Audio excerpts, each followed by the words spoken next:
Bashpika,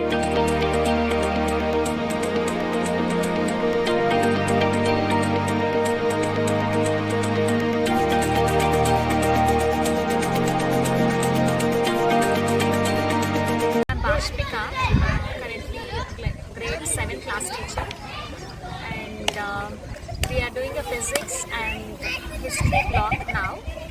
She is Shilpa.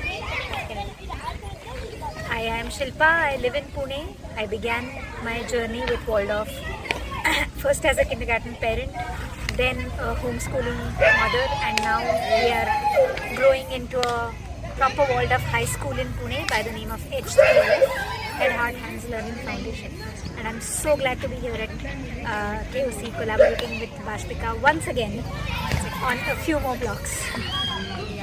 So we both met in Uttarakhand. That's where she was hosting a workshop on astronomy, and we have an astronomy block in grade 6. So we took our children from KOC to Uttarakhand to participate in that block, and that's where we met.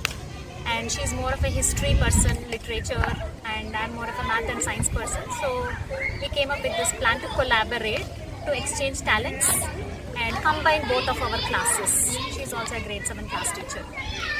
So that's where we are. We have been planning it since 6 months, and finally we are able to implement the first phase of it. And she has come down from Pune along with all her 4 children. And we have a class of 8 now. So my class, 4 children and her class, and we are combining and doing physics and history, both blocks at once in the span of 1 month, this 1 month. And it has been... Who is teaching physics? Who is teaching astronomy? So I'm teaching physics, and she is teaching history, Indian history. It has been going so well because of many reasons.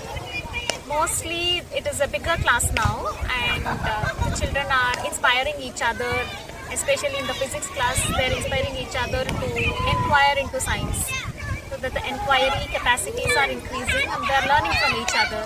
So I'm enjoying as a teacher because I have a bigger class and they can interact more, and there are more observations coming in from children, and it's fun to have more children. So far we have covered sound and light. We are yet to cover heat and electromagnetism. So it has been very good. We have been having rain from few days and there is no sun, but we have to do light experiments, and that is planned. So I didn't want to change it, so we went ahead and we did it, and it turned out very well. Whenever the sun came out, we quickly gathered our materials, came out, and we have done, and we are able to capture and many images, and it turned out really well. We together as a class, we made the whole room dark, and we conducted some experiments like pinhole camera and camera obscura. Children were very excited to see the images popping out of the window, and they also understood. Today they said that this we have seen before also, but we did not observe. So we have been here 2 weeks already, and another 2 weeks to go. A long 1 month for 7th graders to be away from home. It's the first time they are spending an entire month away from their families, and we are living with parent families at KOC, and it has been so wonderful. Children this age, 13, 12, 13, they are hitting puberty. Some of them already have, some are still going to, and they want to be independent from their parents. It's nice for us teachers to see them take that responsibility, taking charge, being in a group, living with strangers, expressing their needs at times. This is too spicy for me, could you tone it down a bit? Mustering up courage to tell that to a stranger is something invaluable, to hold your own while being with the group. And at the same time, somewhere they also realize that they might feel, I'm old enough. Oh mom, you don't get this. Oh teacher, you won't understand.